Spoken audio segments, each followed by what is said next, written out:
On January 1st, 2009, Rapid Airlines issued $198.1 million of its 8% bonds for $183.7 million. The bonds were priced to yield 10%. Interest is payable semi-annually on June 30th and December 31st. Rapid Airlines records interest at the effective interest rate and elected the option to report these bonds at their fair value. On December 31st, 2009, the fair value of the bonds was $188.3 million as determined by their market value in the over-the-counter market. Requirement 1 asks us to prepare the journal entry to record interest on June 30th, 2009. That's the first interest payment. We need to debit interest expense in the amount of $9,185,000.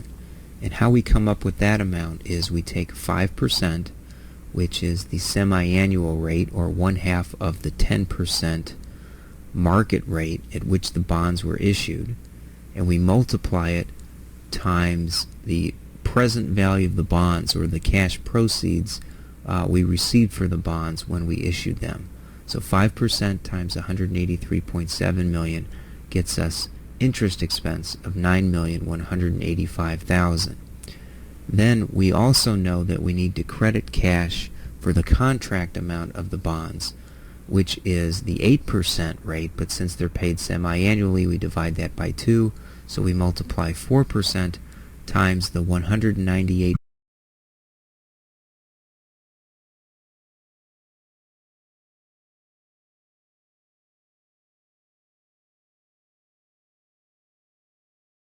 Requirement 2 asks us to prepare the journal entry to record interest on December 31st, 2009.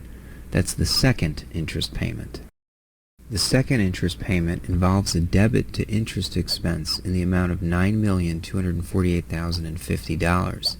Now how we come up with that is we need to take 1/2 the market rate, or the semi-annual market rate of 5%, times the $183.7 million, that's the cash proceeds we received for the bonds when we issued them on December 1st, 2009, and then we have to also multiply that 5% times the $1.261 million, which was the discount amount that we had calculated earlier.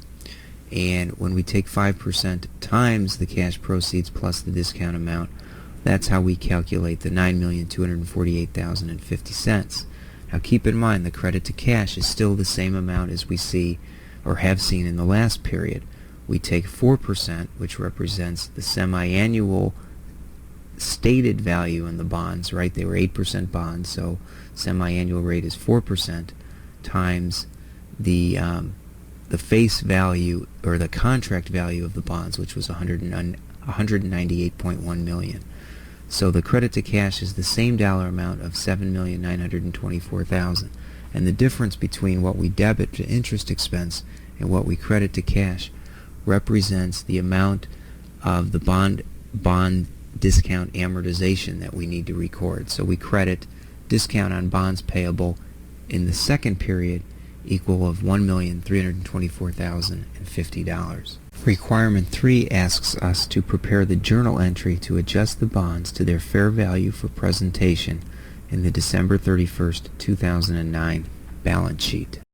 Okay, the entry we have to make to record the fair value adjustment, or another way of saying that is to adjust the bonds to their fair value, involves debiting $2,014,950 to unrealized holding loss and recording that same amount as a credit to fair value adjustment. Well, how did we come up with that amount? We know that the fair value of the bonds was $188.3 million at December 31st, 2009.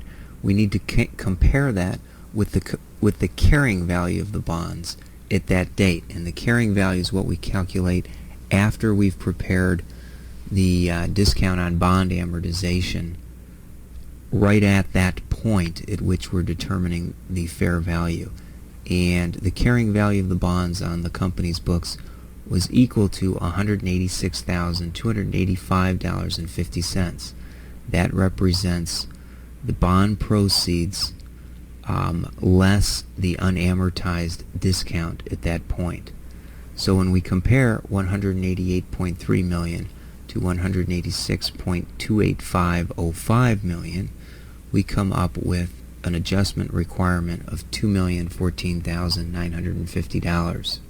And that's how we come up with the dollar amount that you see here on the screen, resulting in a debit to unrealized holding loss and also a credit to fair value adjustment.